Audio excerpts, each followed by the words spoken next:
Good morning, all of you.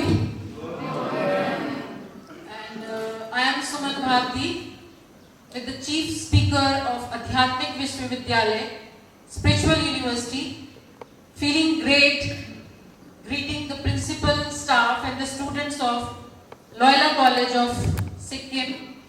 And now I would like to introduce our speaker. The Chief Speaker of today is PBK Amol sir.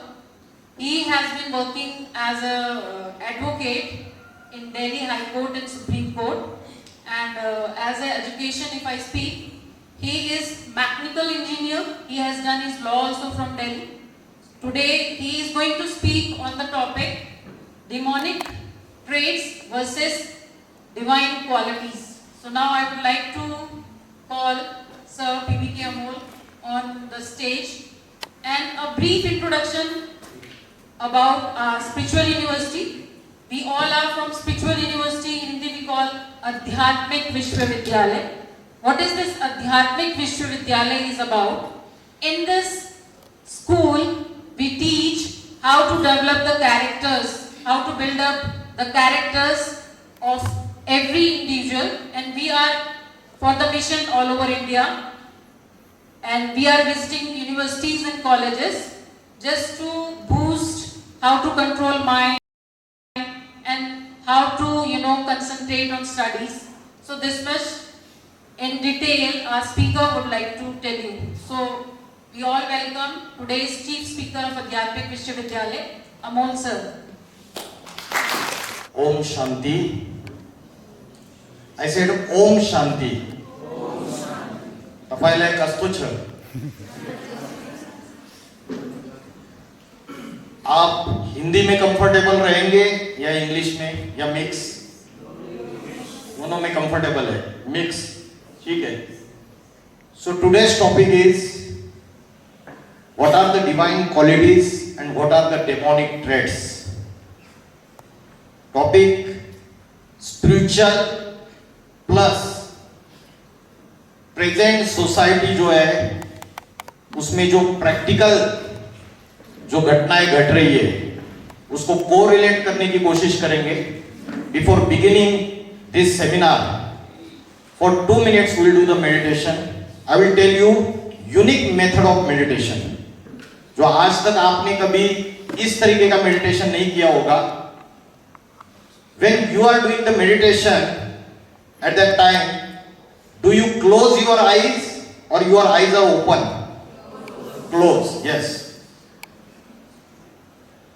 Have you seen the poster and idol of Mahadev, Shiva Shankar? He is in deep meditation stage. His eyes are closed or partially open? What? Partially open, not completely closed.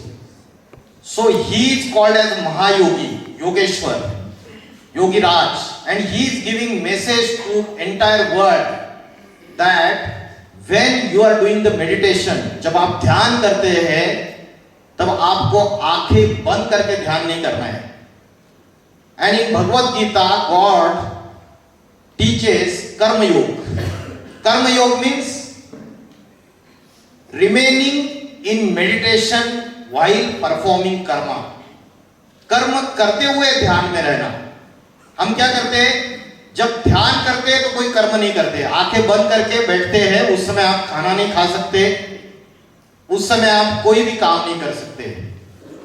And if we do like this तो सन्यासी हो जाएंगे. सारी दुनिया सभी सन्यासी हो जाएंगे, तो फिर कर्म कैसे करेंगे? और बिना कर्म के कोई भी रह नहीं सकता, ऐसा भगवत गीता कहती है.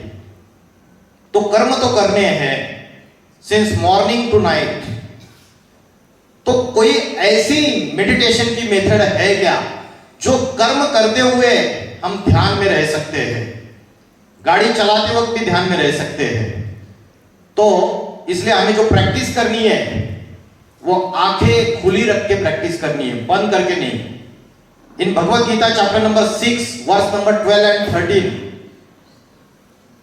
it says, the Sanskrit word is samprekshan, means आंखें खुली रख के भ्रुकुटी के मध्य में, the centre point of the forehead, you have to remember your soul.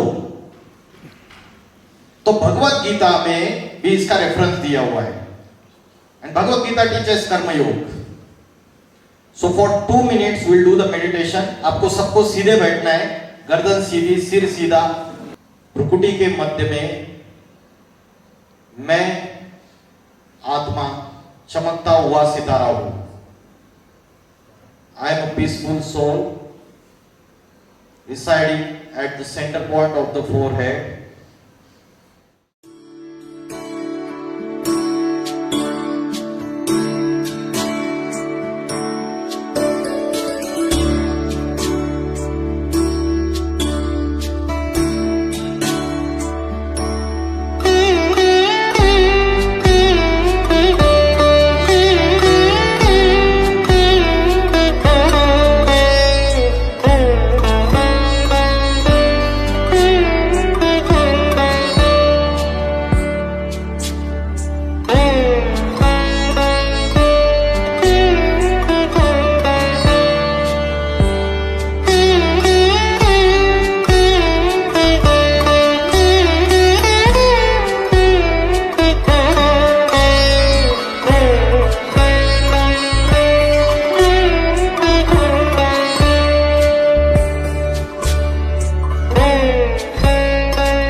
ये जो एक्सरसाइज आपने की,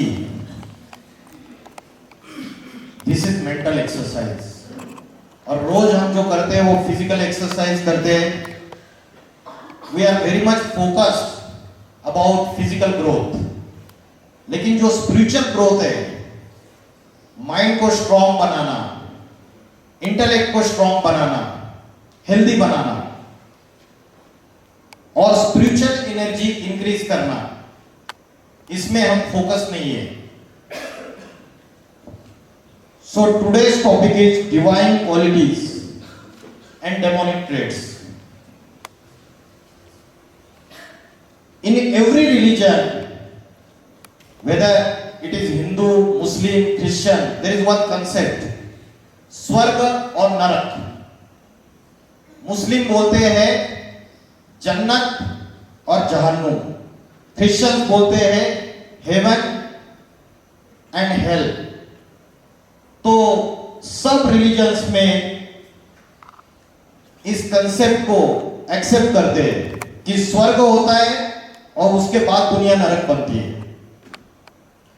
have you heard the story of Adam and ewe? कभी सुना है? Adam, first man of the world, Adam and ewe, first man and first woman of the world. इसी story को अलग अलग रिलीजन में अलग अलग तरीके से इंटरप्रेट किया जाता है। When the world began, there was first man and first woman. मुस्लिम कहते हैं आदम और हवा, Christians call them as Adam and Eve। और हिंदू फिलॉसफी में अगर देखेंगे तो आदि पुरुष, आदि स्त्री, आदि देव, आदि देवी, शंकर पार्वती, मनु शत्रुपा भी कहते हैं। So there are different interpretation, there are different names, but the personality is one and the same. अलग अलग धर्मों में उसको अलग अलग नाम दे दिए।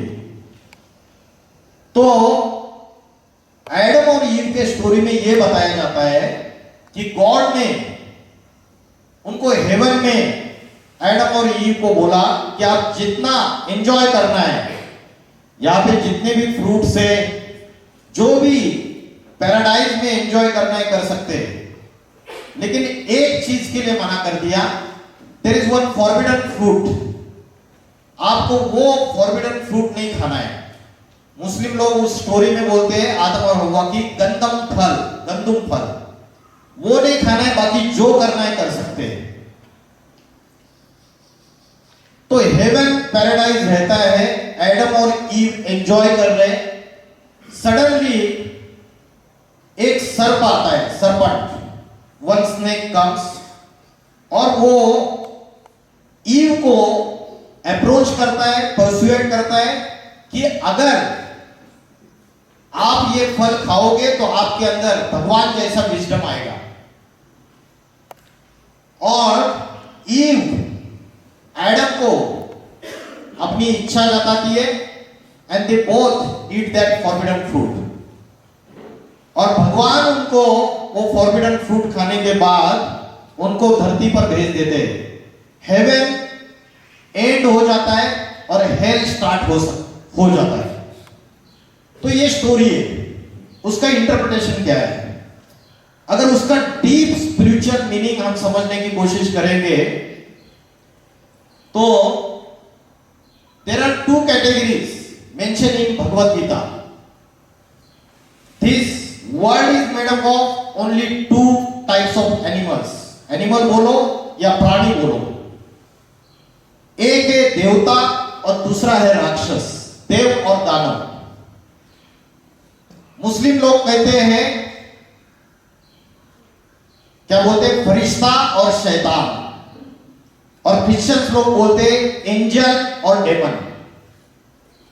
सब धर्म वाले इस कंसेप्ट को एक्सेप्ट करते हैं। तो ये जो स्टोरी है, इसमें पहले एडम और ईव वो हेवन में थे, इसका मतलब ये है कि उनके अंदर 100% डिवाइन क्वालिटीज थी। When the human being is having 100% divine qualities, he is called as deity, देवता। और देवता जो है वो स्वर्ग में रहते हैं, और नरक में कब जाते हैं? जब वो कोई गलत कर्म करते हैं। क्योंकि एडम और ईव की स्टोरी में ये बताया कि जैसे ही ड्रैगन फ्रूट जैसे ही फॉरबिडन फ्रूट खाते हैं, उसके बाद तुरंत उनको रियलाइज होता है कि हम नेकेड है। उसके पहले रियलाइजेशन नहीं है हेवन में। जैसे ही फ्रूट खाएंगे उनको रियलाइजेशन हो जाता है कि हम नेकेड है। इसका मतलब ये है कि इसी प्लेनेट पे, अर्थ पे स्वर्ग भी था, और इसी प्लेनेट पे अभी दुनिया नरक है। उनको रियलाइजेशन होना कि हम नेकेड है, इसका मतलब body consciousness. There are two concepts, soul consciousness and body consciousness. जब बॉडी कॉन्शियसनेस है तो हमारे अंदर डेमोनिक ट्रेट्स है, डिवाइन क्वालिटीज खत्म होते हैं और डेमोनिक ट्रेट्स आ जाते हैं, राक्षसी प्रवृत्तियां। तो एडम और ईव के साथ वही हो गया। वो जो फॉरबिडन फ्रूट था, क्योंकि पहले स्वर्ग में हम प्योर थे, हमारी आत्मा पवित्र थी, all the divine qualities were inside the soul। और जैसे फॉरबिडन फ्रूट खाया, इसका मतलब सेक्सुअल प्लेजर, इसका डीप मीनिंग, स्पिरिचुअल मीनिंग जो भगवान ने मना किया था, उन चीजों में बॉडी कॉन्शियसनेस में जब इन्वॉल्व हो गए तो उनको भगवान ने हेवन से हेल में भेजा। तो ये जो वर्ल्ड है, इसमें 4 युग है। This is world cycle. There are 4 युगास। कौन से 4 युग है पता है आपको? Satyuga is called as golden age. Muslim call it as jannat, Christians call it as heaven और पैराडाइज, और हिंदू लोग कहते हैं वैकुंठ या स्वर्ग या राम राज्य। उसके बाद त्रेता युग, सिल्वर एज, द्वापर युग, कॉपर एज, एंड कलयुग, इट इज आयरन एज। अभी कौन सा युग चल रहा है? रॉन्ग, अभी चल रहा है घोर पापी कलयुग। दुनिया में पाप, भ्रष्टाचार, अत्याचार, दुख, अशांति, हिंसा, आतंकवाद, पापाचार बढ़ता चला जा रहा है। हम रोज न्यूज देखते हैं। अभी मॉर्निंग में भी आपके स्टूडेंट ने न्यूज पढ़ के बताया, वर्ल्ड न्यूज, और मुझे बहुत अच्छा लगा आपने ये जो सेशन कंडक्ट किया।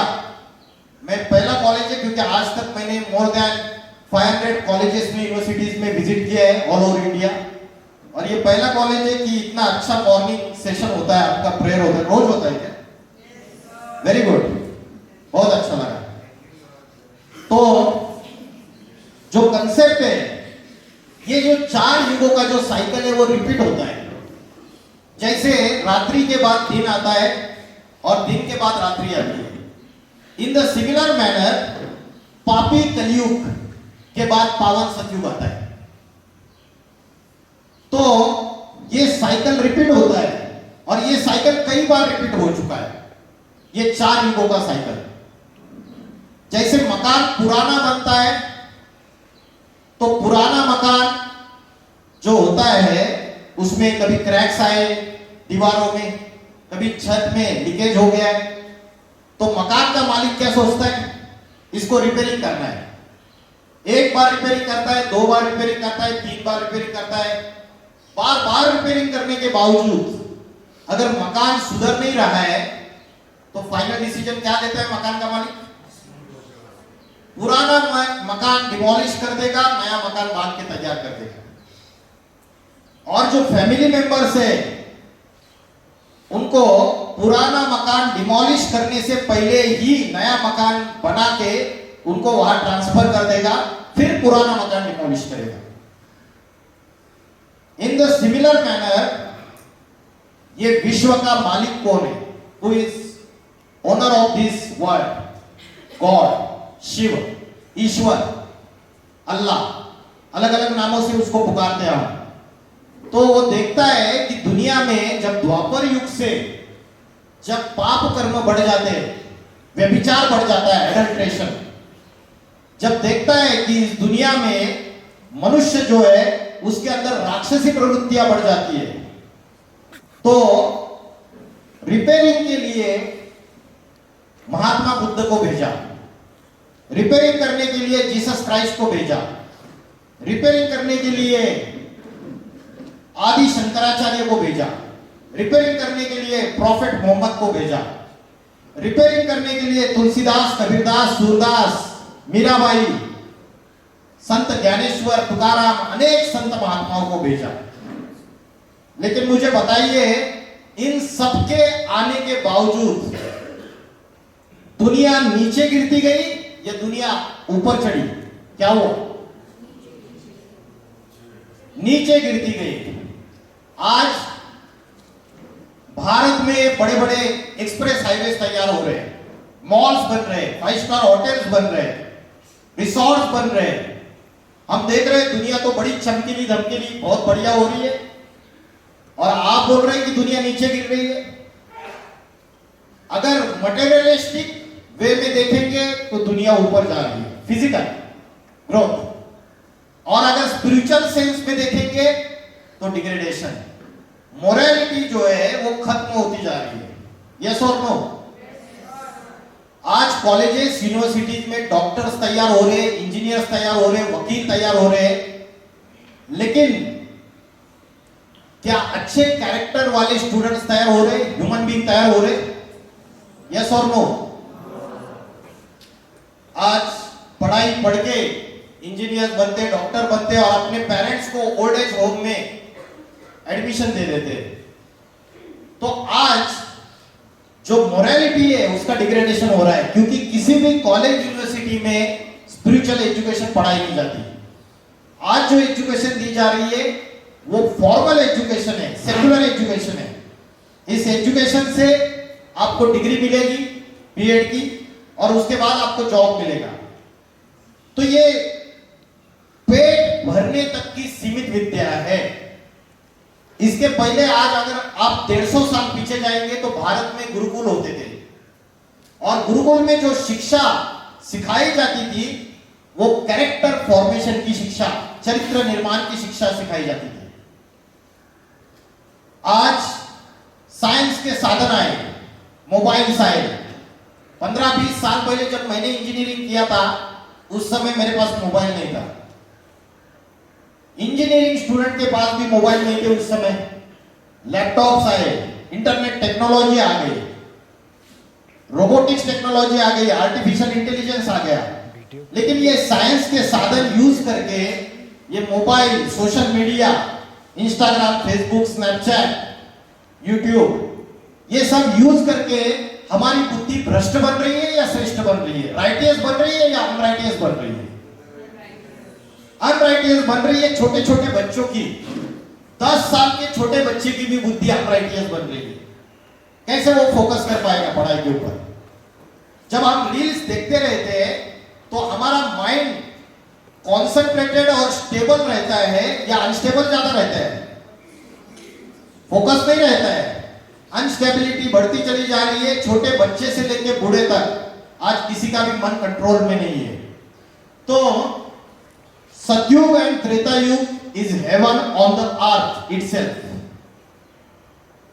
हमारे अंदर जब डिवाइन क्वालिटीज थी तो हम देवता कहलाते थे।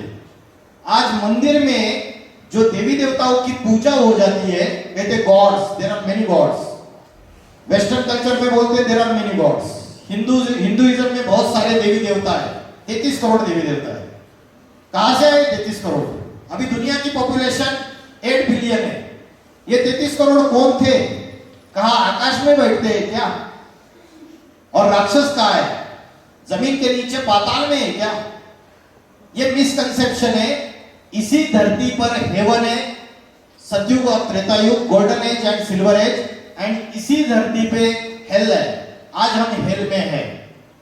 आज हम रावण राज्य में हैं और सतयुग है राम राज्य।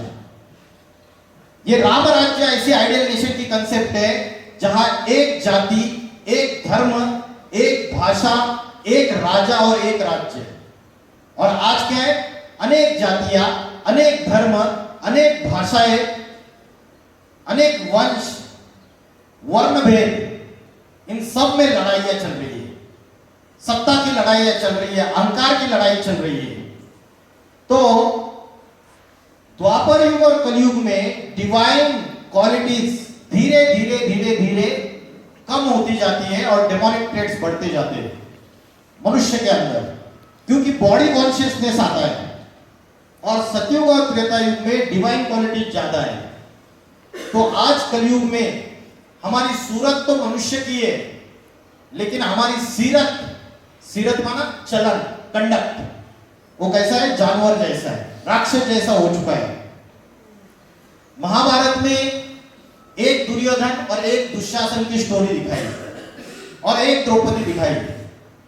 क्या आज कलयुग में सारी दुनिया में करोड़ों दुर्योधन दुशासन नहीं है क्या? और करोड़ों द्रौपदियां नहीं है क्या?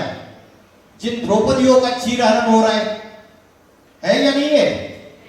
तो जो स्टोरी बताई महाभारत की, एक कैरेक्टर को रिप्रेजेंट किया है। आज अर्जुन भी है।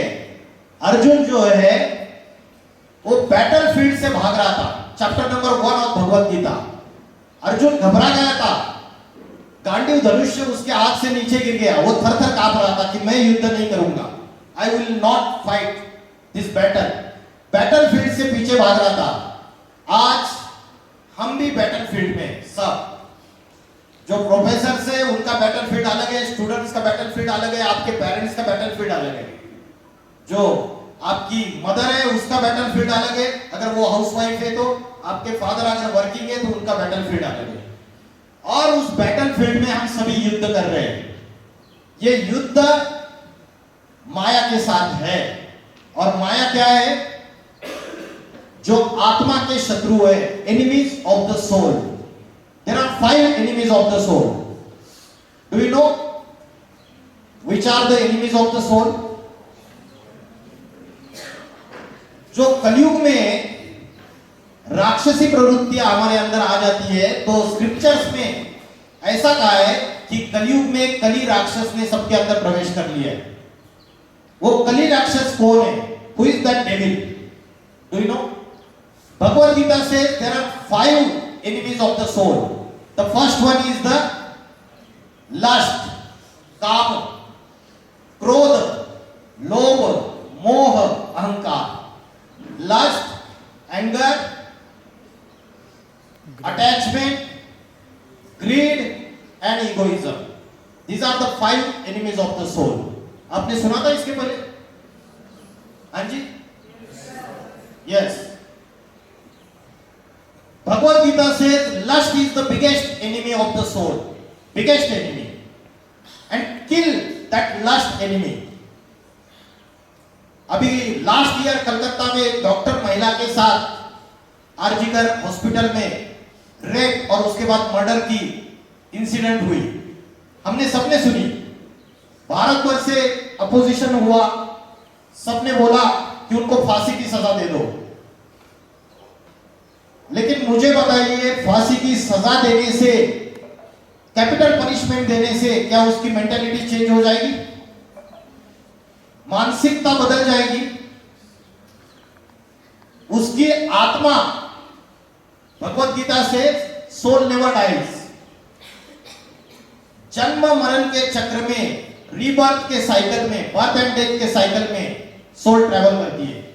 और अगर ऐसा है तो उसकी आत्मा फिर से जन्म लेके, आपने उसके शरीर को तो मार दिया लेकिन आत्मा कभी मरती नहीं है। नैनम छिन्दन्ति शस्त्राणि नैनम दहति पावक।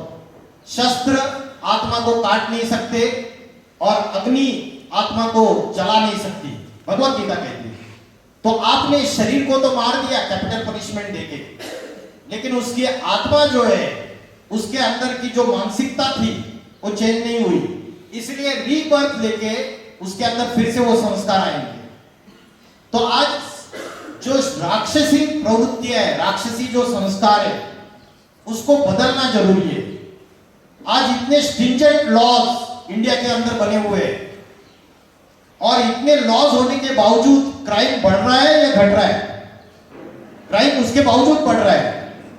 सिक्किम में मेरे ख्याल से कम रहेगा crime rate, I don't know exactly, लेकिन आप दिल्ली, कलकत्ता, चेन्नई, बेंगलोर, मेट्रोपॉलिटन जितनी भी सिटीज है वहां जाइए, बहुत ज्यादा क्राइम है, क्राइम रेट बहुत ज्यादा बढ़ चुका है। कितनी भी स्ट्रिंजेंट लॉज को आप बनाओ, उसके बावजूद क्राइम बढ़ता चला जा रहा है। उसका कारण आज स्पिरिचुअल एजुकेशन नहीं है। सिर्फ लॉ को कठोर बनाने से मानसिकता बदलती नहीं है, उसके अंदर का राक्षस खत्म नहीं होता है। और उस राक्षस को अगर मारना है तो उसके लिए हमको डिवाइन क्वालिटीज, सोल कॉन्शियसनेस का अभ्यास करना पड़ेगा और उसको डेली लाइफस्टाइल में फॉलो करना पड़ेगा। So Bhagavad Gita chapter number 16 tells us there are different divine qualities जो हम बचपन से सुनते आए।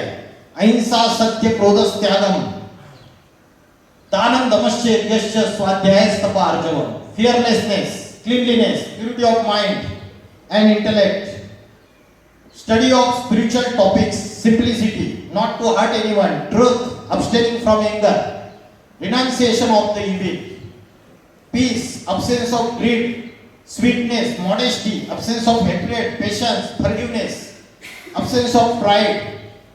These all are divine qualities. हम अपने आप को चेक कर सकते हैं कि मेरे अंदर ये डिवाइन क्वालिटीज है क्या? ट्रूथ मेरे अंदर है क्या? ट्रूथ सवेरे से लेकर रात तक हम कितनी बार झूठ बोलते हैं? हम ही नहीं, हमारे पेरेंट्स भी झूठ बोलते हैं, सब झूठ बोलते हैं। सारी दुनिया कलयुग में झूठी हो गई। अहिंसा, नॉन वायलेंस, आज दुनिया में वायलेंस तो बढ़ता चला जा रहा है। इजराइल और पैलेस्टाइन की वॉर हुई, बहुत सारे इनोसेंट सिविल सिटीजन्स को भी मारा, सिविलियंस को भी मारा गया। अभी ईरान में 168 स्कूल गर्ल्स को मिसाइल अटैक किल कर दिया। तो आज हिंसा चरम सीमा पे है। बंगाल में भी हिंसा चल रहा है, भारत में हिंदू मुस्लिम हिंसा चल रही है अलग अलग जगह पे। ये सारे ट्रेलर्स हैं, आगे चल के बड़ा मूवी रिलीज होने वाला है। तो डिवाइन क्वालिटीज हमारे अंदर से कम होती जा रही है और डेमोनिक ट्रेड्स बढ़ते जा रहे हैं। और किसी भी धर्म में हिंसा का मार्ग नहीं सिखाया। महाभारत में जो वॉर दिखाया, that is not external war, that was never fought by weapons. भगवान ने अर्जुन को कभी भी, भगवत गीता का चैप्टर नंबर 2 से लेकर चैप्टर नंबर 18 तक आप प्लेन रीडिंग कीजिए, गूगल में अवेलेबल है, यूट्यूब में अवेलेबल है, आपके लैंग्वेज में भी अवेलेबल है। उसमें कहीं भी भगवान ने अर्जुन को शस्त्र अस्त्र चलाने की विद्या नहीं सिखाई। भगवान ने अर्जुन को सेल्फ रियलाइजेशन के टेक्निक्स बताए। भगवान ने अर्जुन को माइंड कंट्रोल के टेक्निक्स बताए। भगवान ने अर्जुन को स्पिरिचुअल एनर्जी कैसे इंक्रीज करना है उसके बारे में बताया। तो डिवाइन क्वालिटी जो है उसमें एक डिवाइन क्वालिटीज के ऊपर आज मैं बात करूंगा। सत्व संशुद्धि means cleansing of mind and intellect, cleanliness and purity of mind and intellect. तो माइंड एंड इंटेलेक्ट की क्लींसिंग कैसे करनी है? आज अगर देखेंगे सोशल मीडिया और अलग अलग वेब सीरीज, इसमें आज के यंगस्टर्स जो है, एज पर सर्वे कंडक्टेड बाय आज तक news channel, 90%, more than 90% of the youngsters they are watching adult content, और वो एडल्ट कंटेंट देखने की वजह से आज बुद्धि जो है वो शैतान जैसी बनती जा रही है, राक्षसी प्रवृत्तियां बढ़ती चली जा रही है। वीडियो गेम्स खेलते रहते सवेरे से लेकर रात तक, उसमें वो शूट करता है, तो उसमें दिमाग भी हमारा वॉयलेंट बन जाता है। तो आज ये जो सोशल मीडिया है वो हमारे इमोशंस को मैनिपुलेट कर रहा है। अगर हमने कोई एक्सट्रीम वायलेंस की मूवी देखी तो हमारे अंदर भी वायलेंस निर्माण होता है।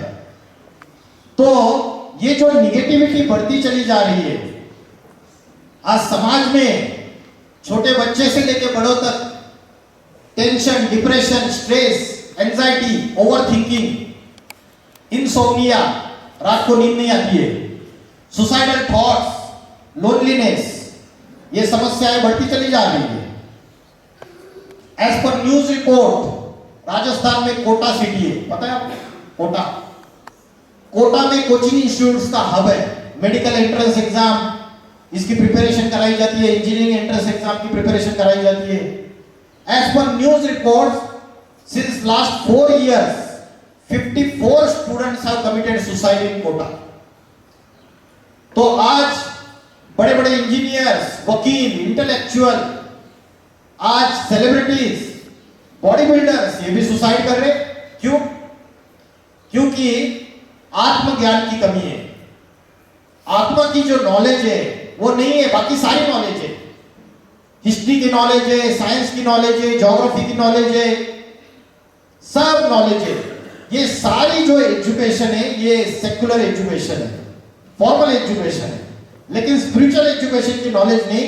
इसलिए आज सवेरे से लेकर रात तक अगर हम अपने आप की चेकिंग करें रात को सोने से पहले, तो मल्टीपल थॉट्स, निगेटिव थॉट्स और वेस्ट थॉट्स हमारे अंदर बहुत ज्यादा चलते हैं और पॉजिटिव थॉट्स बहुत कम चलते हैं। यस और नो? तो जैसे बाहर की दुनिया में पोल्यूशन है, तो अवेयरनेस है कि बहुत पोल्यूशन बढ़ता जा रहा है, तो पोल्यूशन कंट्रोल करने के लिए टेक्निक्स है। दिल्ली में पोल्यूशन 500 AQI को क्रॉस कर चुका है, एयर क्वालिटी इंडेक्स। तो पोल्यूशन कंट्रोल के लिए गवर्नमेंट बहुत कॉन्शियस है, अवेयर है, सिटीजंस अवेयरनेस है। करप्शन भी बढ़ रहा है दुनिया में, तो उस करप्शन को कंट्रोल करने के लिए एंटी करप्शन ब्यूरो बना दिया गवर्नमेंट ने।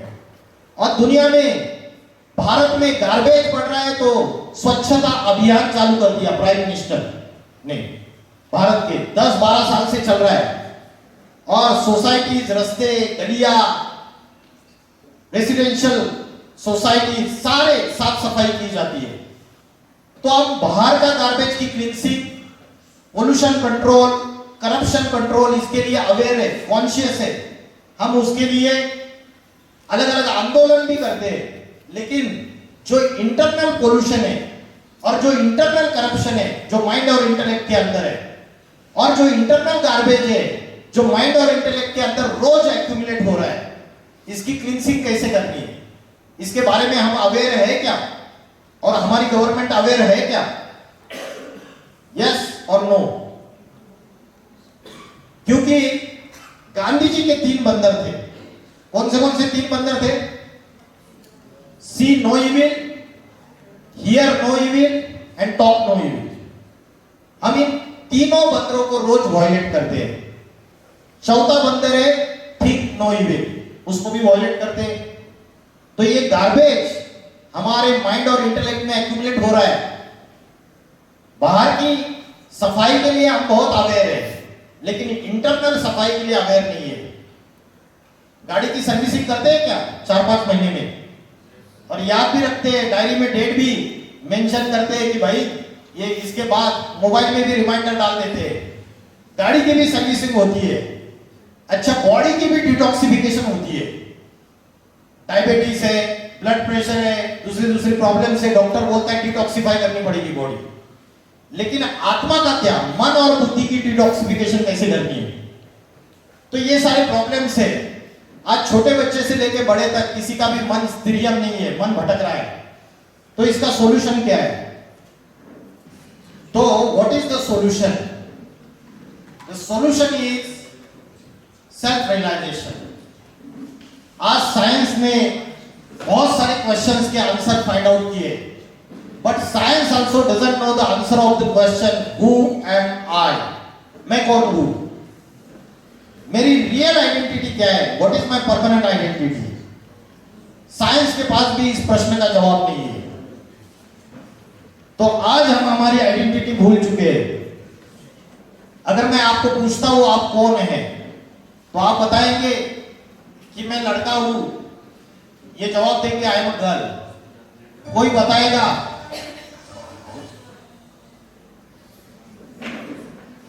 बताएगा कि मैं हिंदू हूं, कोई बताएगा मैं मुस्लिम हूं। Same question different answer. कोई बताएगा मैं टीचर हूं, कोई बताएगा मैं वकील हूं, डॉक्टर हूं। Same question different answers. कोई बताएगा मैं नेपाली हूं, कोई बताएगा मैं मराठी हूं, मैं पंजाबी हूं, मैं गुजराती हूं। तो आज हु एम आई, इस क्वेश्चन के डिफरेंट आंसर्स है। ये हमारी असली आइडेंटिटी नहीं है जो हमने बताई। हमारी असली आइडेंटिटी क्या है वो आप भूल चुके हैं। कौन हो तुम? मैं हनुमान। तुम्हारा नाम नहीं पूछा, तुम कौन हो? अंजनी सुत, केसरी नंदन, पवन पुत्र। तुम्हारा वंश नहीं पूछा, तुम कौन? वानर। तुम्हारी जाति नहीं पूछी हनुमान, तुम कौन?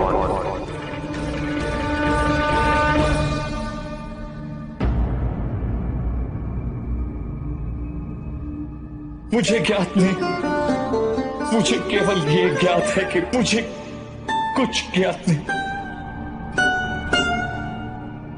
मुझे अभी यही ज्ञात है कि मैं स्वयं अज्ञात हूं। क्वेश्चन महादेव ने हनुमान जी को पूछा और वो जवाब नहीं दे पाए, और यही क्वेश्चन मैंने आपसे पूछा कि तुम कौन हो, हु एम आई, मेरा रोल क्या है यहां पे। ये सृष्टि रूपी जो रंगमंच है, ये स्टेज है, इसमें मेरा रोल क्या है, मेरी रियल आइडेंटिटी क्या है। हम दिखाते हैं वोटर आईडी कार्ड या Aadhaar card, that is not your permanent identity. Your permanent identity is something different, which is permanent, which is not temporary, शाश्वत। तो आपकी असली आइडेंटिटी है कि मैं एक आत्मा हूं, I am a soul, I am not a physical body. सबसे बड़ा प्रॉब्लम हो गया जब एडम और ईव को फिजिकल बॉडी की कॉन्शियसनेस आ गई, अवेयरनेस आ गई, तो वो आत्मा को भूल गए। हम ये बात को आज भूल चुके हैं, who is controller of our body. किसको बोलते हैं आप बॉडी का controller? Who is master of your body, controller of your body? इन्होंने बोला माइंड, इन्होंने बोला ब्रेन, इन्होंने बोला कॉन्शियसनेस। यस, तो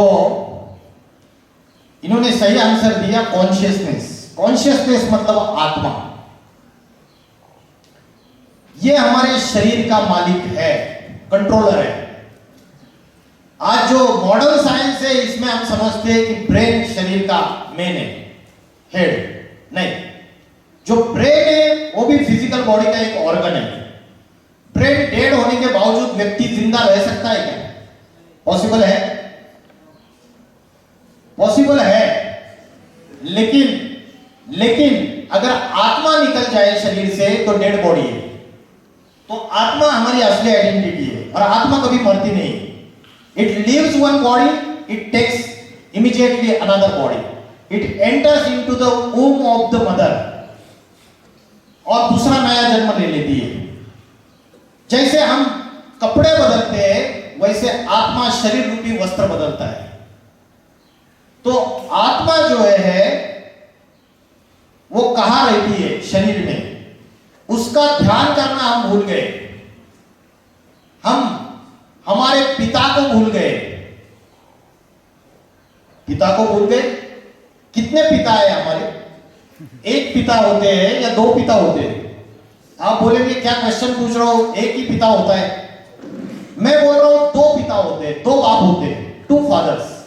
एक है शरीर को जन्म देने वाला फादर और दूसरा है आत्माओं का फादर, आत्माओं का पिता। उसे कहते हैं परम पिता परमात्मा। परम आत्मा, परम आत्मा means supreme soul. He is the father of all the souls. Whether he is Muslim, he is Christian, whether he is Hindu, सबका पिता एक ही है, अलग अलग नहीं है। आज वही समस्या हो गया, हम अपने आप को हिंदू मुस्लिम क्रिश्चियन समझने की वजह से आपस में लड़ रहे हैं, क्योंकि हमारी ओरिजिनल आइडेंटिटी हम भूल गए। हम शरीर नहीं है, हम कोई रिलीजन नहीं है, हम आत्मा है। और आत्मा अगर कंसेप्ट कंसीडर करेंगे तो जेंडर डिस्क्रिमिनेशन भी खत्म। स्त्री के अंदर भी आत्मा है, पुरुष के अंदर भी आत्मा है। इक्वालिटी का प्रिंसिपल आ गया। आर्टिकल 14 ऑफ इंडियन कॉन्स्टिट्यूशन जो आज इंडिया में फॉलो नहीं हो रहा है, वो स्पिरिचुअलिटी में फॉलो हो सकता है जब आत्मा की कंसेप्ट आएगी, जिसको हम भूल चुके हैं। आत्मा शरीर में कहां रहती है? कहां ध्यान करना है? नाक के ऊपर रहती है, यहां रहती है, हृदय में रहती है, हाथ में रहती है, पैर में रहती है। कहां रहती है आत्मा? जैसे सूर्य एक जगह रहता है और सारे दुनिया को रोशनी देता है। In the similar manner the soul is situated at one point of the body, which is that point? Center point of the forehead. What is the proof that soul resides here? What is the proof? एक proof मैं आपको बताता हूं कि भारत में खासकर जो कन्या माता है वो यहां बिंदी लगाती है और पुरुष लोग यहां पे टीका या तिलक लगाते हैं। यह आत्मा की निशानी है, इंडिकेशन।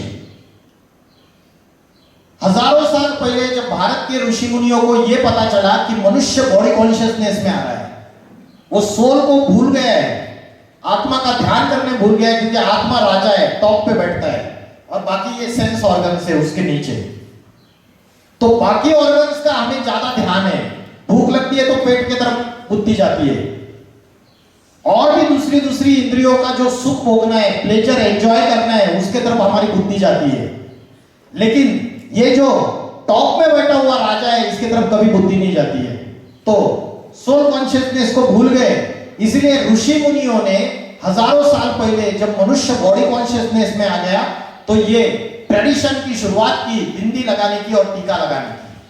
लेकिन आज हम उसका स्पिरिचुअल सीक्रेट भूल गए और एज अ ट्रेडिशन सिर्फ फॉलो कर रहे हैं। तो आत्मा भ्रुकुटी के बीच में रहती है। भगवत गीता से भ्रूर मध्य प्राणमावेश संहिता। भ्रुकुटी means centre point of the forehead, वहां प्राण शक्ति स्थित है। आत्मा को अलग अलग नाम है, प्राण शक्ति, चेतना, कॉन्शियसनेस, ऊर्जा। जब हम ह्यूमन बीइंग बोलते हैं तो human is human skeleton made up of flesh and bones, और being means what is the meaning of being? Being means energy, आत्मा। आत्मा जब तक शरीर में प्रवेश ना करे तब तक हम आंखों से देख नहीं सकते, कानों से सुन नहीं सकते, इंद्रियों से हलन चलन नहीं कर सकते। आत्मा की नॉलेज आज हम भूल चुके हैं। फिजिक्स हमें पता है लेकिन मेटाफिजिक्स पता नहीं है। Metaphysics is the branch of science which deals with the study of soul and supreme soul. आत्मा और परमात्मा की नॉलेज, कॉन्शियसनेस और सुपर कॉन्शियसनेस की जो नॉलेज है वो मेटाफिजिक्स है। तो कोई गाड़ी होती है, गाड़ी में ड्राइवर का भोजन अलग है और गाड़ी का भोजन अलग है। The food of driver is different and vehicle is different. In the similar manner ये शरीर जो है ये गाड़ी है और आत्मा उसका ड्राइवर है।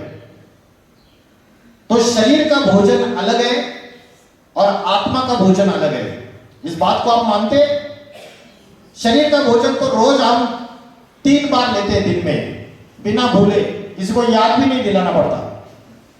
लेकिन आत्मा का भोजन लेते हैं क्या? Tell me, what is the food of the soul? क्या है आत्मा का भोजन? क्या भोजन है आत्मा का? 2 भोजन है। जैसे दाल चावल खाते हैं तो 2 भोजन है, वैसे आत्मा के भोजन भी 2 है। एक है स्पिरिचुअल नॉलेज, ज्ञान, और दूसरा है ध्यान। ध्यान माना योग, और प्रिसाइज वर्ड है याद, मेडिटेशन जिसको बोलते हैं। मेडिटेशन तो बिगड़ा हुआ शब्द है, एक्यूरेट वर्ड है योग। लेकिन आज भारतवासी योग का मीनिंग क्या समझ बैठे? योग का मीनिंग समझ बैठे योगासन और प्राणायाम। योगासन और प्राणायाम दैट इज नॉट ट्रू योग। आज हम इंटरनेशनल योगा डे मनाते, और इंटरनेशनल योगा डे मनाते तो हम क्या करते? योगासन और प्राणायाम की प्रैक्टिस करते। वो भारत का असली राजयोग नहीं है। भगवत गीता में भगवान ने जो अर्जुन को राजयोग सिखाया वो डिफरेंट है। एंड योगासन एंड प्राणायाम सिर्फ और सिर्फ आपके शरीर की शक्ति बढ़ाने के लिए, हेल्थ इंप्रूव करने के लिए। लेकिन मन को अगर हेल्दी बनाना है तो उसके लिए जो योग है दैट इज डिफरेंट। योग का लिटरल मीनिंग क्या है? आपको पता है योग का अर्थ क्या है? Literal meaning. आप बीएड के स्टूडेंट्स हो, योग का अर्थ है युंजते, और युंजते का अर्थ है कनेक्शन, जोड़ना। किसको किससे जोड़ना? आत्मा को परमात्मा से जोड़ना, ये योग है। क्यों? परमात्मा से क्यों जोड़ना? हम तो आत्मा को शाहरुख खान से जोड़ते हैं, विराट कोहली से जोड़ते हैं रोज। हम तो अभी वो नया लड़का है उससे जोड़ते हैं मोबाइल में। हमारा तो योग उससे है। हम तो कभी कभी रामदेव बाबा को भी जोड़ते हैं। तो हमारा योग तो इनसे, जो बड़े बड़े सेलिब्रिटीज है, बड़े बड़े क्रिकेट प्लेयर्स है, बड़े बड़े फुटबॉल प्लेयर्स है, रोनाल्डो वगैरह, उनसे हमारा योग है। परमात्मा से क्यों जोड़ना? उससे क्या फायदा है?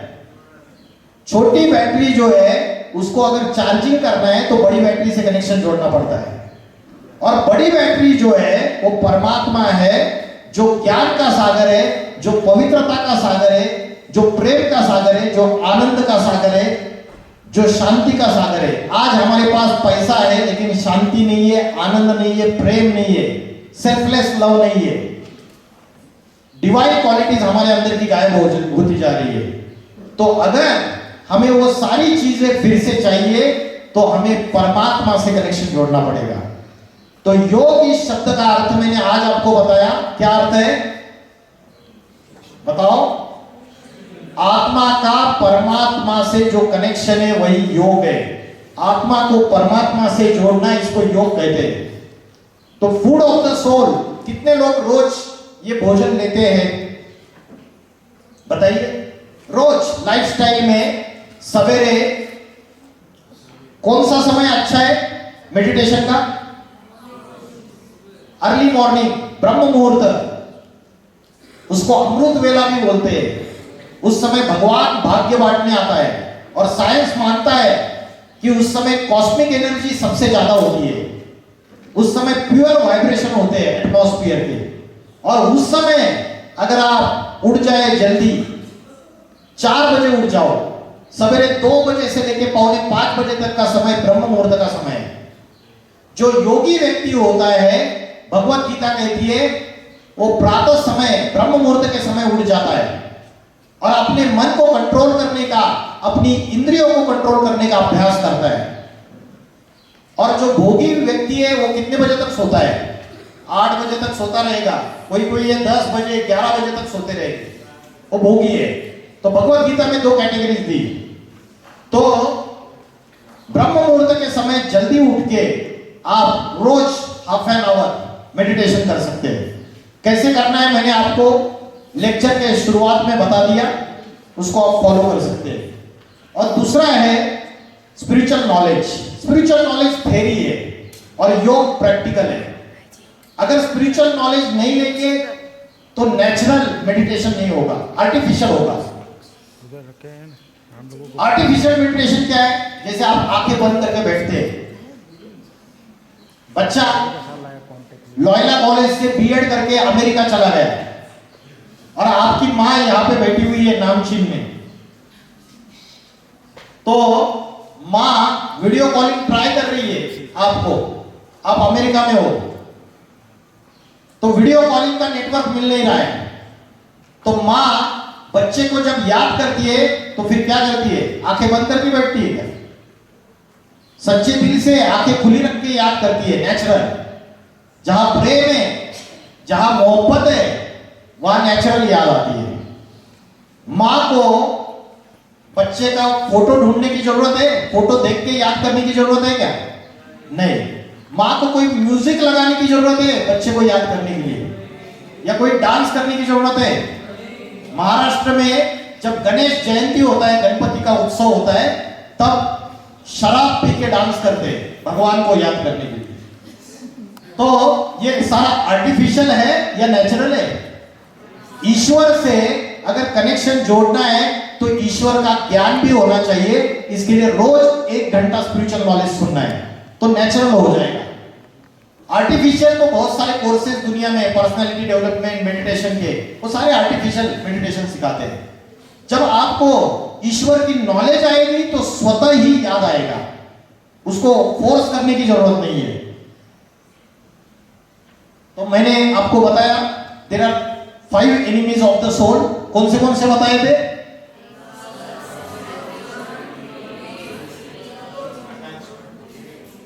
क्राइम पेट्रोल सीरियल देखा है किसी ने? हाँ? कोई भी एपिसोड निकालिए और उसमें जो क्राइम कमिट किया उसका कॉज जो है, कारण, या तो लस्ट, या तो एंगर, या तो ग्रीड, या तो अटैचमेंट, या तो ईगो, ये 5 में से एक जरूर होगा। तो स्पिरिचुअलिटी की सिंपल डेफिनेशन बता रहा हूं आपको। स्पिरिचुअलिटी मतलब इन 5 के ऊपर विजय प्राप्त करना, जीतना इनको, ये spirituality. Lust, anger, greed, attachment और इगोइज्म। और वो जीत प्राप्त करने के लिए हमको आत्मा का ध्यान करके परमात्मा से कनेक्शन जोड़ना पड़ता है। योग और स्पिरिचुअल नॉलेज। तो लास्ट में मेन पॉइंट बताता हूं आपको। मैंने आपको बताया अभी जो समय चल रहा है वो ट्रांसफॉर्मेशन का समय चल रहा है। पापी कलयुग बदलकर पावन सतयुग आता है। पुरानी दुनिया खत्म हो जाती है, नई दुनिया आती है। जैसे पुराना मकान हो जाता है तो नया मकान बनाते हैं, वैसे ये जो समय है पर्टिकुलर, वो समय गॉड का इनकारनेशन का टाइमिंग है, अवतार लेने का समय है। इसका क्या प्रूफ है? भगवत गीता में बोला है, जब जब धर्म की ग्लानि होती है, अधर्म का बोलबाला होता है, तब दुर्जनों का विनाश करने के लिए, राक्षसों का विनाश करने के लिए और सज्जनों की रक्षा करने के लिए मैं आता हूं। तो आज तो राक्षस बहुत सारे हो गए दुनिया में, तो उनका विनाश जरूरी है। और विनाश कोई तलवारों से नहीं होता है। भगवान का जो कार्य है वो डिफरेंट है। वो सत्य के आधार से असत्य का विनाश करता है। अंधकार को अगर नष्ट करना है तो प्रकाश जरूरी है, और प्रकाश माना ये सूर्य का प्रकाश नहीं, सिर्फ ज्ञान का प्रकाश। आज सूर्य का प्रकाश होने के बावजूद हम अज्ञान अंधकार में भटक रहे हैं, 5 विकारों में फंसे हुए हैं। तो भगवान का आने का टाइमिंग जो है वो अभी का समय है। आने का टाइमिंग इसका मतलब क्या है, वो यहां पे नहीं है, वो कहां है, ऊपर वाला है। क्रिश्चियंस भी मानते हैं, जीसस क्राइस्ट बोलते हैं supreme soul lives in the supreme abode, उंगली ऊपर कर दी। गुरु नानक जी बोलते हैं, उंगली ऊपर करते हैं, एक ओंकार निराकार अकाल मूर्त है। और मुस्लिम कहते हैं खुदा फर्श का नहीं, खुदा अर्श का रहने वाला है, खुदा 7वें आसमान का रहने वाला है। और भगवत गीता में लिखा है जहां चंद्र सूर्य तारों की रोशनी नहीं पहुंचती है, उस परम धाम का मैं रहने वाला हूं, ब्रह्मलोक का मैं रहने वाला हूं। तो सब धर्म वाले इस बात को मानते हैं कि वो ऊपर वाला है। डॉक्टर्स भी बोलते हैं कि हमने पेशेंट को सारी ट्रीटमेंट दे दिए, अगर ऊपर वाला चाहेगा तो पेशेंट ठीक हो जाएगा। तो वो ऊपर वाला है, वो कभी नीचे आता है या नहीं आता है, बताइए। और आता है तो उसका आने का टाइमिंग क्या है, उसका आने का टाइमिंग कलयुग का लास्ट समय है। तो आप मुझे पूछेंगे कि क्या अभी लास्ट समय चल रहा है क्या, मैं आपको पूछता हूं अभी कलयुग के एंड को कितना समय बाकी है, बहुत अंदाज से बताओ कि ये दुनिया विनाश के नजदीक आई है या नहीं आई। विनाश के नजदीक आई है, इसका प्रूफ ये है हजारों सालों से दुनिया में युद्ध हो रही है, लेकिन आज तक ये एटम बॉम्ब नाम का राक्षस नहीं था, एटॉमिक वेपन्स।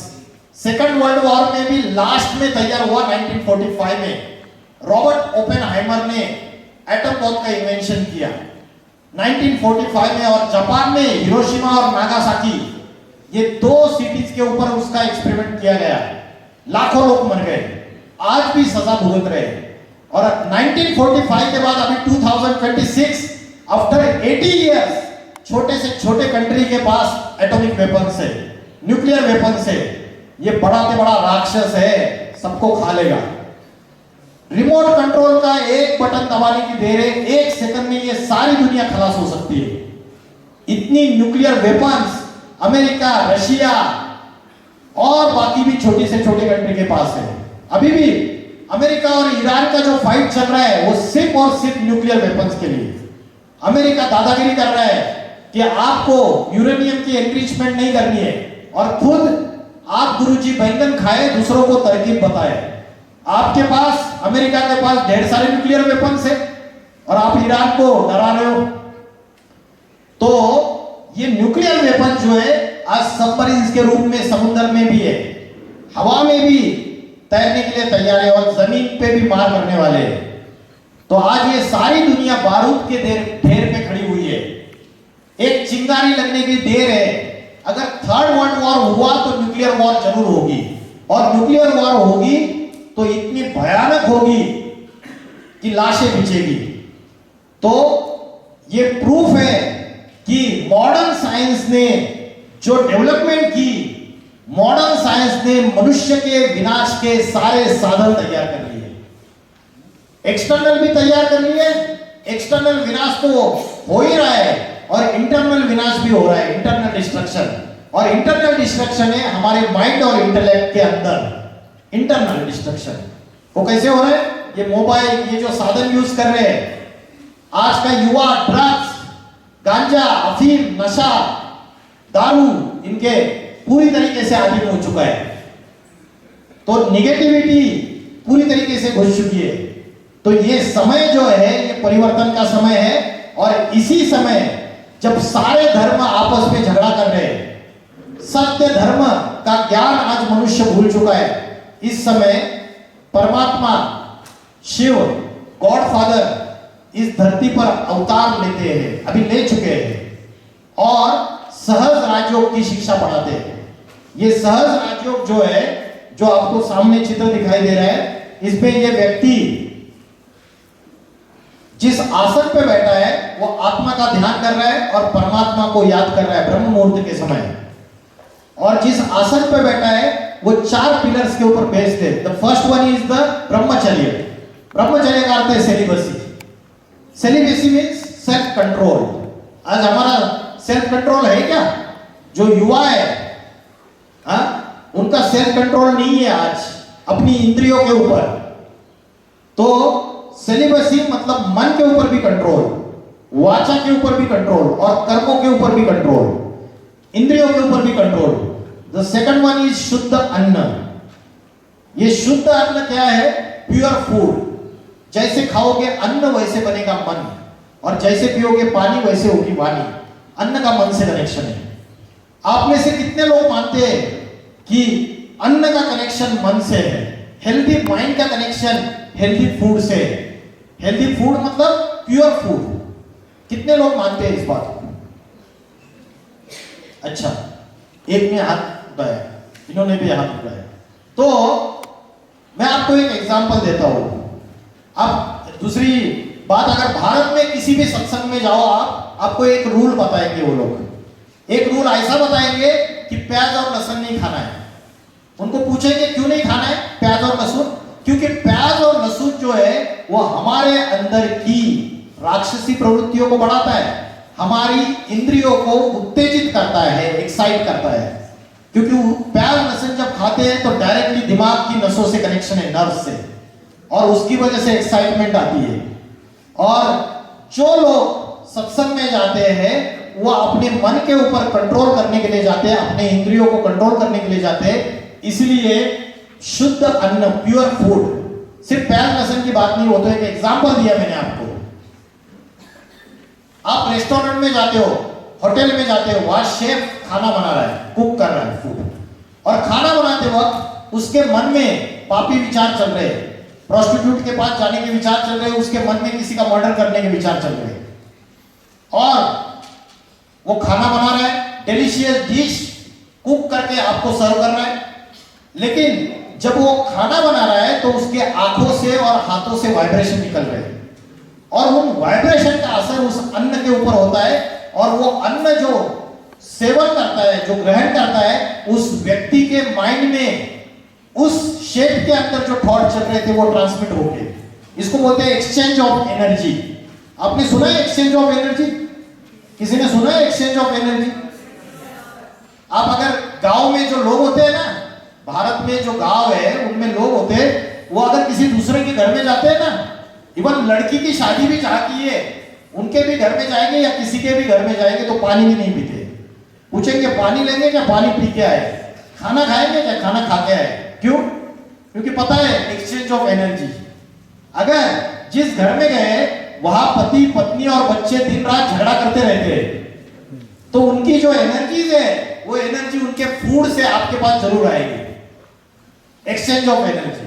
तो जैसे खाओगे अन्न वैसे बनेगा मन। जिसको स्पिरिचुअल एनर्जी इंक्रीज करनी है, विल पावर इंक्रीज करनी है, उसको pure food, third one is divine qualities, fourth one is सत्संग, स्पिरिचुअल एजुकेशन। ये 4 चीजों को अपने जीवन में फॉलो करेंगे तो लस्ट, एंगर, ग्रीड, अटैचमेंट और ईगो, ये 5 राक्षस डेविल्स भाग जाएंगे। क्या टाइम होगा? China became the first country who declared addiction of the internet as a disease.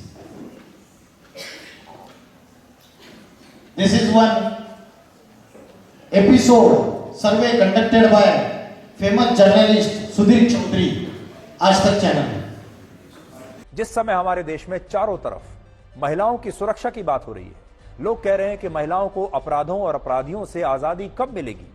ऐसे में उसी समय हमारे देश में इंटरनेट पर लोग महिला सुरक्षा से ज्यादा पॉर्न वीडियोस को सर्च कर रहे हैं।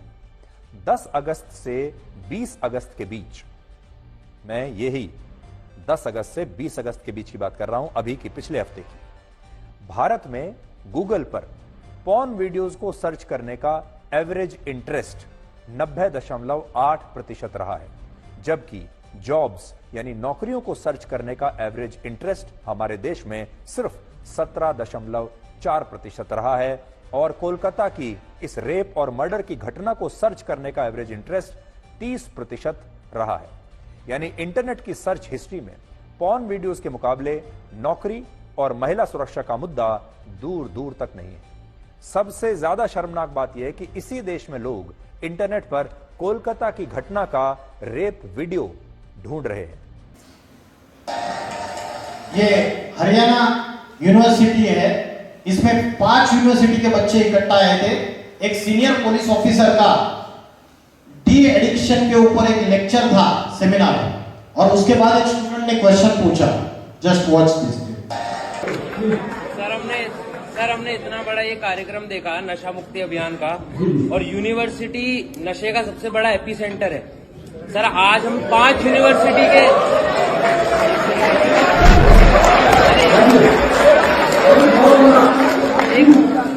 सर हम 5 यूनिवर्सिटी के बच्चे यहाँ पर, 4 यूनिवर्सिटी के बच्चे यहाँ पर बैठे हैं। आज गांजा मिलना या फिर कोई नशे की सामग्री मिलना, टॉफी लॉलीपॉप जितना आसान है मिलना, तो एक फर्स्ट ईयर का या सेकंड ईयर का बच्चा गांजे के डीलर को ट्रेस कर सकता है या ट्रैक कर सकता है, तो पुलिस क्यों नहीं कर पाती? क्या पुलिस ही पीछे छूट रही है? सर एक second sir, let me complete sir, मेरा जो मानना है, क्योंकि मैं भी सोसाइटी में रहता हूँ, यूनिवर्सिटी का स्टूडेंट हूँ सर, यहाँ सामने चौकी है और चौकी के सामने ही गांजा मिलता है, तो क्या आपको नहीं लगता?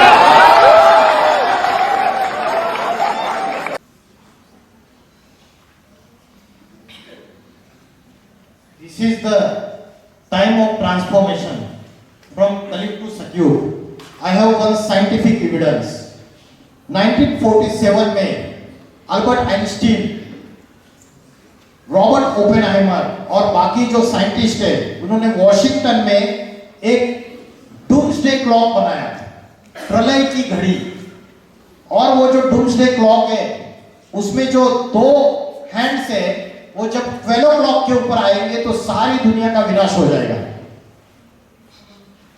ये क्लॉक जो है, ये हर साल मैन्युअली सेट किया जाता है, और 2025 में साइंटिस्ट के अनुसार इस दुनिया का विनाश होने के लिए सिर्फ 89 सेकंड्स बाकी है। परमाणु वैज्ञानिकों ने अपनी प्रलय घड़ी यानी इंग्लिश में कहें तो डूम्सडे क्लॉक को विनाश के और करीब सेट कर दिया है। इसे रात 12 बजे से महज 89 सेकंड पहले सेट किया गया है।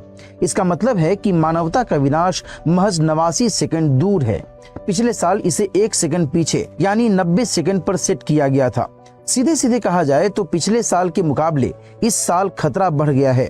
इसका कारण बताया गया है रूस द्वारा यूक्रेन पर हमले के बीच परमाणु खतरे को, विश्व के दूसरे प्रमुख स्थानों में तनाव और जलवायु परिवर्तन को, और सबसे अहम आर्टिफिशियल इंटेलिजेंस के सैन्य अनुप्रयोग को। देखिए, डूम्सडे क्लॉक या प्रलय घड़ी मानवता की तरफ आने वाले खतरे को दिखाने वाली एक प्रतीकात्मक घड़ी है। इसे bulletin of the atomic scientists या BAS नाम के संगठन द्वारा बनाया गया था, जिसमें जे रॉबर्ट ओपेनहाइमर और अल्बर्ट आइंस्टीन जैसे भौतिक विज्ञानी भी शामिल थे। पहले इसका मकसद मानवता को परमाणु युद्ध के खतरे के बारे में बताना था, पर इसका अब दायरा बढ़ चुका है। यह घड़ी हर साल जनवरी में BAS की सालाना बैठक के बाद सेट की जाती है। 3 रीजन है।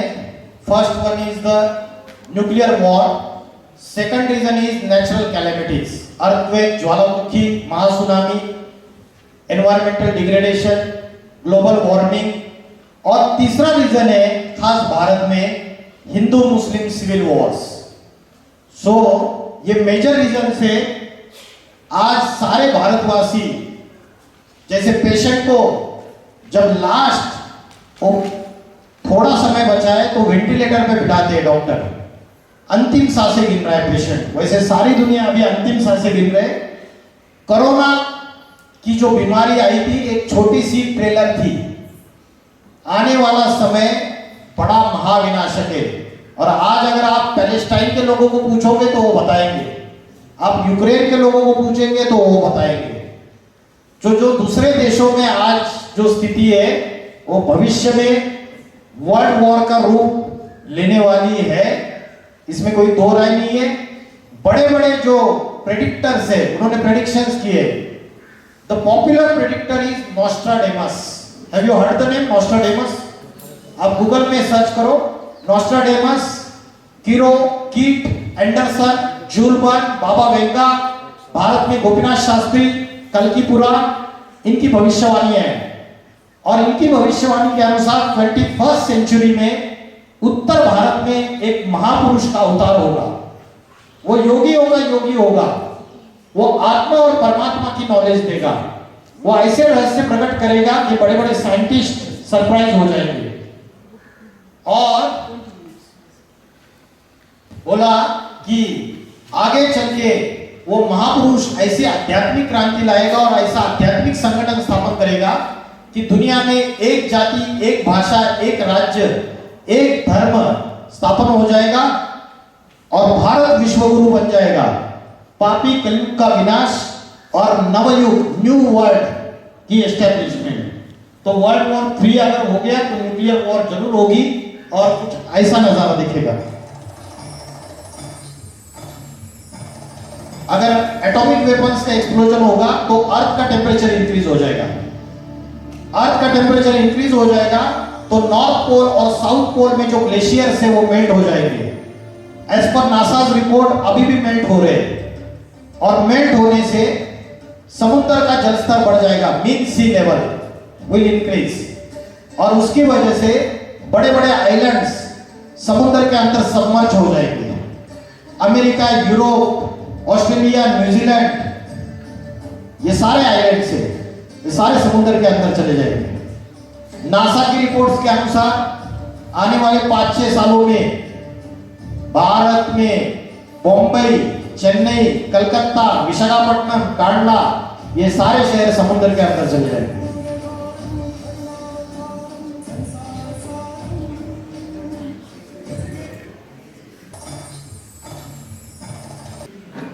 तो जब ऐसा समय आता है तो ईश्वर इस धरती पर साधारण मनुष्य शरीर में अवतार लेते हैं और आकर आध्यात्मिक शिक्षा देते, राजयोग की शिक्षा देते।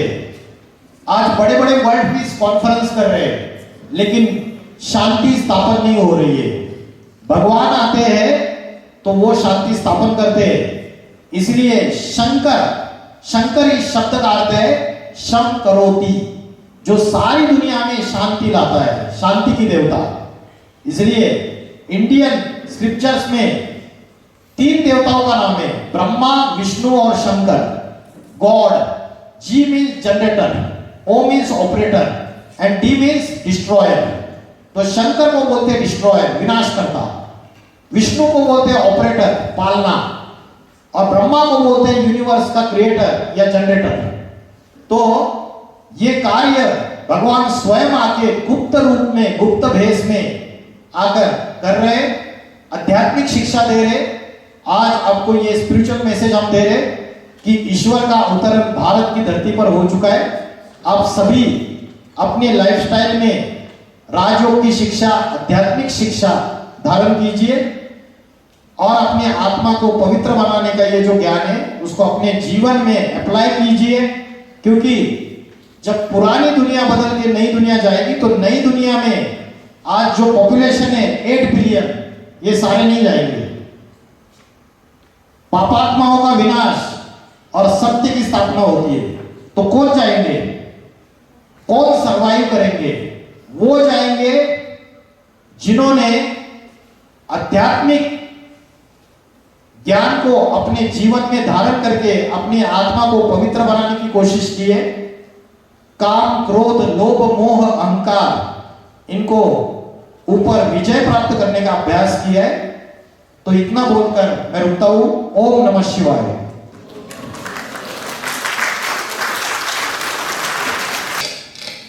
Thank you, students. I hope everyone liked the lecture. And now, if you have any query or a question, you are welcome to ask from sir. No question? Okay, we have taken your contacts. So, our team members will call you up. If any one of you, okay.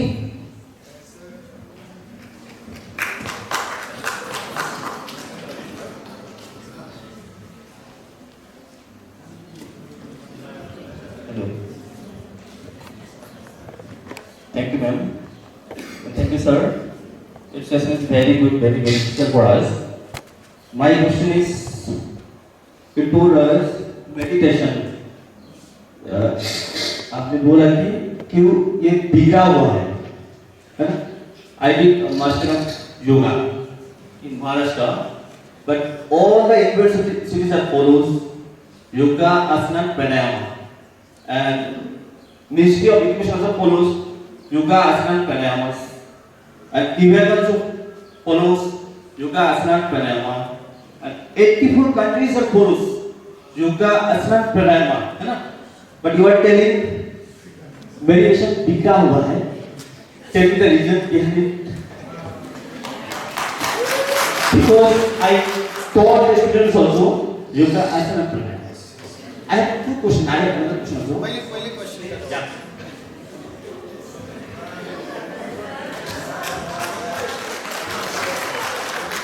अच्छा question है, लेकिन मैं बताना चाहता हूँ meditation बिगड़ा हुआ नहीं है. मेडिटेशन ये वर्ड जो है ये बिगड़ा हुआ मतलब कि एक्चुअल वर्ड जो है वो योग है. और योग का हमने अभी क्या कर दिया, योगा. और योगा का मेडिटेशन, जो भारत की जो संस्कृति है और जो भारत के शास्त्र है उसमें योगा शब्द कभी यूज नहीं किया है और ना ही कहीं मेडिटेशन यूज किया है.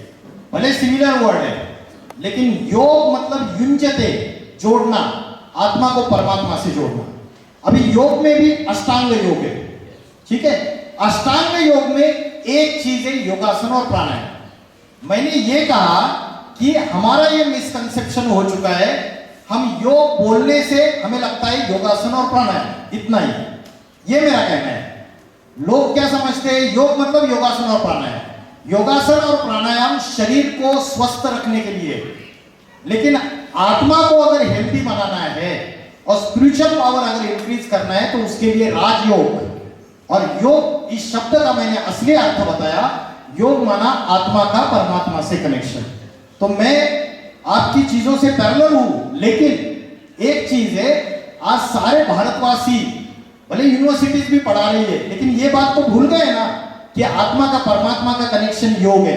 क्योंकि अष्टांग योग में अलग अलग स्टेजेस है, उसमें समाधि भी है. और समाधि कैसे लगती है, आत्मा का परमात्मा से जब कनेक्शन होगा तभी समाधि लगती है. Are you satisfied? Yes. Next question.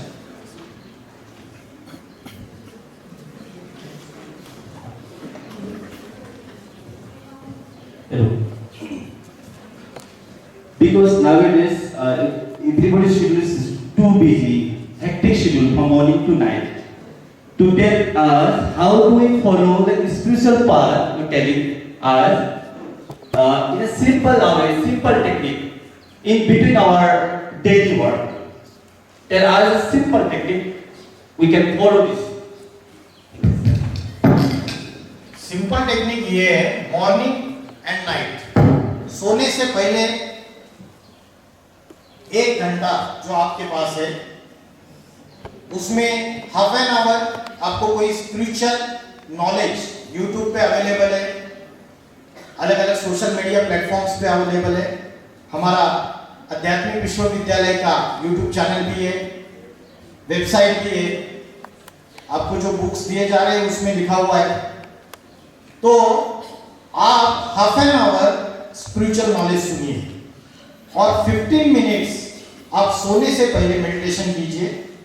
5 minutes आप रोज एफर्मेशन, सेल्फ एफर्मेशन, आज सवेरे से लेकर रात तक मेरी क्या क्या गलतियां हुई, मैंने कौन से पाप कर्म किए, आज मेरे मन में कौन से गंदे विचार आए, आज मैंने क्या क्या गलतियां की, आज मेरे अंदर निगेटिव थॉट्स कितने चले, वेस्ट थॉट्स कितने चले. आपकी एक पर्सनल डायरी में आप रोज लिखो और भगवान को एड्रेस करो, टू गॉड, टू शिव. तो उसको एड्रेस करके आप रोज हल्के हो जाओ, मतलब निगेटिविटी को आप दे दो ईश्वर के पास. और सवेरे जल्दी उठ के 4 बजे उठ जाइए. 4 बजे उठ के 15-20 मिनट मैंने जो बताया, उठते ही I am a point of light blinking in the centre point of the forehead, सबको भूल जाओ. कल किससे झगड़ा हुआ, मम्मी ने क्या कहा, कोई बेस्ट फ्रेंड याद नहीं आना चाहिए, रिलेटिव्स याद नहीं आने चाहिए, सबको भूल जाओ. बुक्स बड़े क्यों नहीं ले रहे मैडम? बड़े बुक्स इंग्लिश के, हिंदी के भी है। तो मॉर्निंग में आपका half an hour spiritual knowledge सुनना है आपको, 15 मिनट्स मेडिटेशन करना है, लेकिन उठने के बाद आपको सोना नहीं है। जैसे मुर्गा होता है, बांग लगाता है और खुद सो जाता है, दूसरों को जगाता है। अगर आपने मेडिटेशन किया, स्पिरिचुअल नॉलेज सुना और उसके बाद सो गए, तो आपने जितनी भी चार्जिंग की वो सारा वेस्ट हो जाएगा, बैटरी डिस्चार्ज हो जाएगी फिर से। तो उसके बाद आप स्नान कर सकते हैं, उसके बाद आप तैयार हो सकते हैं, कुछ दूसरी पढ़ाई पढ़नी है पढ़ सकते हैं। और जो मैंने बोला आपको आंखें खुली रख के अभ्यास, तो आप दिन में कभी भी, जैसे आपका क्लास चल रहा है, क्लास के बाद 5 मिनट्स का टाइम है, तो आप उस समय भी बैठे बैठे अपने आप को centre point of the forehead में कंसंट्रेट कर सकते हैं। ओनली वन थॉट, और बाकी सभी थॉट्स को आप भगा दो, उनके पीछे भागना नहीं है। आई am a point of light blinking in the centre point of the forehead, जैसे स्टार चमक रहा है, यहां चमक रहा है। तो ऐसा अभ्यास आप दिन में जब जब समय मिलता है बार बार करेंगे, तो मैं गारंटी देता हूं आपको डिप्रेशन, टेंशन, स्ट्रेस, एंजाइटी इससे बाहर आ जाएंगे। और दूसरी चीज, स्पिरिचुअल नॉलेज आपको सुनना ही सुनना है। बीएड का कोर्स करना है तो आपने ये लॉयला कॉलेज को एडमिशन लिया। इन द सिमिलर मैनर, अगर आध्यात्मिक पढ़ाई पढ़नी है तो आपको कहीं ना कहीं कोई ग्रुप ज्वाइन करना पड़ेगा। हमारे ऑनलाइन क्लासेस भी होते हैं, 7 डेज का स्पिरिचुअल कोर्स होता है हमारा। आज तो मैंने सिर्फ ब्रीफ इंट्रोडक्शन दिया, आपको 7 डेज का स्पिरिचुअल कोर्स करेंगे तो आपको बहुत सारी नॉलेज आएगी, जिससे आप मेडिटेशन अच्छे से कर सकते हो। तो 7 डेज का स्पिरिचुअल कोर्स कीजिए, ऑनलाइन कोर्स होता है, फ्री ऑफ कॉस्ट, कोई पैसे देने की जरूरत नहीं है। और इसमें आपको रोज 1 घंटा देना है सिर्फ आपके बिजी शेड्यूल में से। और 7 डेज कोर्स कीजिए, 7 डेज का बेसिक कोर्स है, 7 डेज का एडवांस कोर्स है, जिसकी वजह से आपको स्पिरिचुअल नॉलेज आएगी। और रेगुलर हमारे ऑनलाइन कोर्सेज होते हैं, सवेरे से लेकर रात तक क्लासेस होते हैं, उसकी गूगल मीट की लिंक हम सबको भेजते हैं। आप कभी भी जो समय आपका कन्वीनियंट है ज्वाइन कीजिए। आप हाफ एन आवर भी ये बातें सुनेंगे तो आपको चार्जिंग होगी और अच्छी चीजों से आप कनेक्ट होंगे, क्योंकि ये स्लो एंड स्टेडी प्रोग्रेस है। आप आज लेक्चर सुना और आप बोलेंगे कि मैं देवता बन गया, पॉसिबल, ये नहीं पॉसिबल है। इसके लिए जैसे आयुर्वेदिक दवाई होती है, धीरे धीरे काम करती है, वैसे आध्यात्मिक जो प्रोग्रेस अगर करनी है तो धीरे धीरे असर करेगा। इसके लिए आपको लाइफस्टाइल में स्पिरिचुअलिटी को उतारना पड़ेगा। जैसे आप फिजिकल एक्सरसाइज करते हो, उसके लिए 1 घंटा देते हो, वैसे इसको भी 1 घंटा देना पड़ेगा। ठीक है, थैंक यू सो मच।